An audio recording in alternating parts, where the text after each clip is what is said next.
Olá, hoje começaremos um novo tema na nossa disciplina, BPF e PPHO e a importância deles. Primeiramente, quero que vocês saibam que, independente do tipo de unidade de produção de alimento que você está trabalhando ou que é foco do seu estudo, seja ele na parte urbana, na parte rural, seja ele um campo de produção, uma produção de milho, uma produção de soja, seja ele num ambiente fechado, numa produção de beneficiamento ou uma unidade de produção de produto industrializado ou minimamente processado, independente do tipo, você aplicar e ter implantado vários tipos de sistemas de gestão e boas práticas de fabricação é de extrema importância para a qualidade final do seu produto. Então, a gente vai falar inicialmente, tá, só algumas definições e alguns tópicos importantes nessa aula para embasar para nossos estudos seguintes.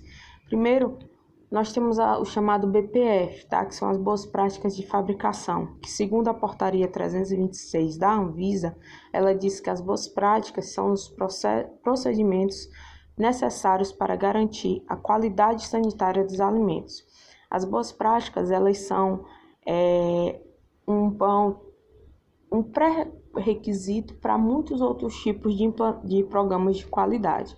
Então, o primeiro ponto que você faz para poder ter o controle e ter um sistema de qualidade na sua produção é a aplicação das boas práticas de fabricação. Tá? São diretrizes que vão padronizar as ações durante todo o seu processo. Então, para que um funcionário não haja de uma forma e o funcionário do turno seguinte ou o que venha a suceder ele no ponto de trabalho tenha outro tipo de ação para produzir o mesmo tipo de produto, então você tem que padronizar, certo? Ter o mesmo tipo de ação e o mesmo tipo de controle para produzir um produto com a mesma qualidade. E assim, aplicando as boas práticas, você vai conseguir melhorar e atingir um produto com qualidade, no sentido de ele ser seguro e também de ele ser estável. Tá? Como eu já tinha dito, as boas práticas, elas são um pré-requisito. Então, são pré-requisitos que visam a aplicação de medidas preventivas e não corretivas. Tá? Então, você vai prevenir que um alimento se contamine, você vai prevenir que um pedaço de metal vá junto com a sua farinha, você vai prevenir que uma lâmpada que estourou na área de produção, ela não caia um pedaço desse vidro caia dentro do alimento e vá junto com o seu alimento e traga algum mal para a saúde do consumidor. Você vai prevenir que as suas instalações não tenham infestação ou que a iluminação seja de forma inadequada para dificultar o processo produtivo, entre outras coisas. Então, sempre pensar em prevenir. Aqui algumas definições que vão ser importantes para a gente. Elas dizem, por exemplo, que a manutenção, todas são definições que eu tirei da mesma portaria 326, tá? Então, são definições oficiais da Anvisa. Diz que manipulação de alimentos é o quê? Operações que são efetuadas sobre a matéria-prima até a obtenção de um alimento acabado em qualquer etapa do seu procedimento, do seu processamento, armazenamento e transporte. Então, qualquer manipulação, qualquer contato com o alimento é denominado de manipulação. E contaminação é definido como a presença de substâncias ou agentes estranhos de origem biológica, química e física, são 3, tá? Que sejam considerados nocivos ou não para a saúde humana. Muitos imaginam que contaminação é apenas de origem biológica, no caso um micro-organismo, um inseto, um roedor. mas também ela pode ser de origem química ou de origem física. Química pode ser desde uma contaminação por um produto de limpeza, que estava presente em um equipamento que não for bem enxaguado, tá? Ou pode ser até uma dosagem errada e acima da permitida de um determinado aditivo, tá? Estabelecimento de alimentos produzidos e industrializados é considerada a região que compreende o local e a circunvizinhança no qual se efetua um conjunto de operações e processos com a finalidade de obter um alimento elaborado, assim como o armazenamento ou transporte de alimentos e ou das suas matérias-primas. E pragas, tá? São considerados animais capazes de contaminar direta ou indiretamente os alimentos. As boas práticas também é importante você conhecer as definições de alimento apto para o consumo humano, que nessa portaria da Anvisa ela diz que é o alimento que atende ao padrão de identidade e qualidade pré-estabelecidos e aspectos higiênicos, sanitários e nutricionais. Existem documentos tanto na área animal como vegetal que são denominados PICs, ou padrões de identidade e qualidade para determinados tipos de alimento. E lá vai dizer quais as características, umidade, quantidade de micro-organismos máximas, e todas as características mínimas e máximas que aquele alimento precisa ter para ser enquadrado como aquela definição, para ele ser o queijo, para ele ser uma bebida X e assim vai, tá? Produção de alimentos é o conjunto de todas as operações e processos efetuados para a obtenção de um alimento acabado, enquanto desinfecção é a redução através de agentes químicos ou métodos adequados do número de micro-organismos no prédio, nas instalações, maquinários, utensílios, a nível que não origine contaminação no alimento que será elaborado, o que é diferente de limpeza. Tá? Limpeza já é a eliminação de terra, restos de alimentos, pó e outros materiais indesejáveis. Então, a gente tem 3 definições aqui que é importante todo mundo ter em mente. Higienização é diferente de sanitização e de limpeza, tá? A limpeza é aquela retirada de substâncias que não são o alimento que você está trabalhando. Então, você geralmente usa água e um detergente. Tá? No caso, na indústria de alimentos, é um detergente específico para cada área. Tem um detergente para vegetal, outro para você usar no chão, outro para você usar em utensílio, no maquinário e assim vai. Já a sanitização, ela vai se preocupar em eliminar ou reduzir ao máximo possível, dentro das condições legais, a quantidade de micro-organismos. Mas, professora, você falou em desinfecção e agora sanitização. Existem, dependendo do autor, alguns chamam de sanitização, é o processo que você faz no alimento. Por exemplo, eu vou sanitizar, agora nessa época que a gente está tendo mais cuidado, né, com as compras, você vai sanitizar as frutas, depois que você limpou com água e detergente.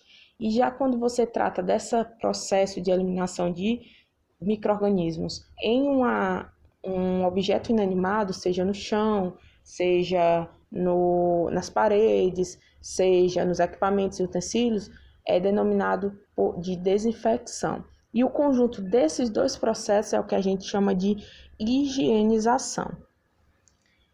É importante a gente saber a diferença de PPHO e POP, tá?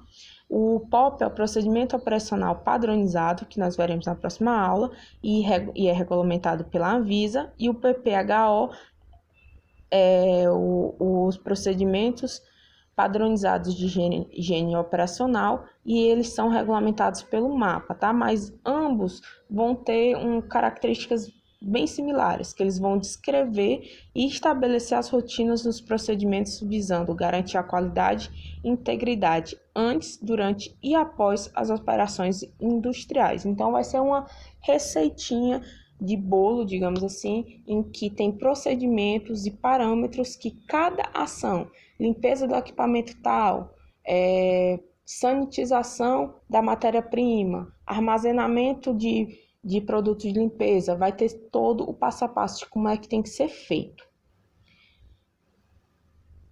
Lembrando que o PPHO, coloquei aqui o que significa, né? Procedimento Padrão de Higiene Operacional, ele faz parte das BPFs, das boas práticas, tá? As boas práticas são implantadas e você tem esses procedimentos padrões para cada ação que é tido dentro do seu setor produtivo e você vai ter que passar por alguns requisitos, tá? Você vai sempre monitorar se ele está sendo seguido, se teve algum problema, aplicar uma ação corretiva e sempre ter o registro e a verificação se está sendo ok. Por exemplo, eu vou fazer a limpeza do meu equipamento de pasteurização de leite, tá? Eu estou usando sanitizante tal e detergente tal. Periodicamente, eu vou avaliar se está sendo registrado, quem fez a limpeza, quantas vezes foram feitas, como foi feito, tá? Que isso tudo tem que ficar registrado. Quem for o responsável e fazer análise. Por exemplo, análise microbiológica da superfície do equipamento para verificar se o procedimento foi feito certo e se esse procedimento foi feito certo, se as substâncias utilizadas elas são eficientes. Isso é o que a gente caracteriza como verificação e também parte considerada de monitoramento. Então, essas ações, elas são importantes para unificar todos os procedimentos, todos serem feitos de forma igual e padronizada e minimizar os riscos associados à falta de higiene, tá? Lembrando que todas essas ações aqui, elas vão gerar um manual de boas práticas de fabricação, que é um documento de forma clara, porém bem detalhado, e destaquei o detalhado, tá?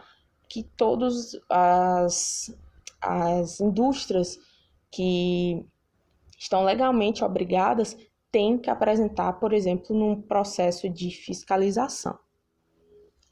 Aqui a estrutura dos POPs, os vários POPs que podem ser PPHO, o IPOPs também, tá? Que tem que ser seguidos, eles estão em 9 categorias, tá? Nós vamos falar isso com mais calma na próxima aula. Mas os novos tópicos que são importantes da gente conhecer aqui é potabilidade da água, então você vai ter POPs dentro dessa área.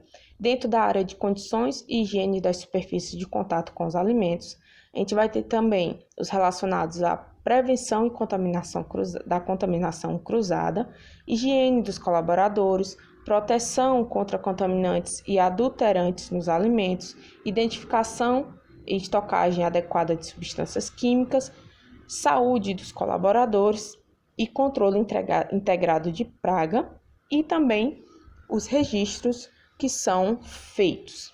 Como é que vai ser registrado? Então, tudo isso tem que ter estabelecido.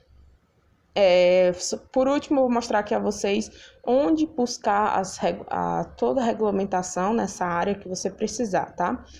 Coloco sempre o site do que eu tô falando aqui embaixo, o endereço do site. Aqui é no site da Anvisa, tá? Quando você achar entrar nesse site, lá vai estar a possibilidade de você clicar aqui na área de alimentos, mas tem outros setores, ó, agrotóxicos, insumos farmacêuticos, entre outros. A gente indo na parte de alimentos, ele vai abrir um documento em versão PDF, tá? Com essa capinha de biblioteca de alimentos, e lá vai ter um sumário com várias subdivisões da legislação em relação a alimentos da Anvisa. Aqui, por exemplo, você clicando nas boas práticas de fabricação, estabelecimentos produtores, industrializadores de alimentos, ele vai abrir todas as regulamentações que são sobre o assunto que você escolheu. Depois é só você clicar nessa partezinha azul, por exemplo, se eu quero essa portaria 326, eu clico nela aqui, ó, clico na 326, no nomezinho azul, e ela vai abrir no site, tá? No site vai abrir uma tela igual essa tela aqui do lado direito, e você clica no nome da legislação e vai abrir um PDF, tá? Já no site do mapa, você vai no link do CISLEGIS, que está aqui embaixo, ó. tá aqui no seu slide embaixo, e você pode procurar de duas formas. Ou você procura através de pesquisa de legislação geral, que é essa tela aqui, você coloca o número, uma palavra-chave, e ele vai fazer uma busca para você, ou você faz uma busca pela parte indexada, que eu vou mostrar aqui mais na frente. Se você fizer uma busca geral, eu coloquei, por exemplo, aqui uma palavra lá, uma palavra para buscar, e ele me deu várias sugestões divididas por ano e por tipo de legislação.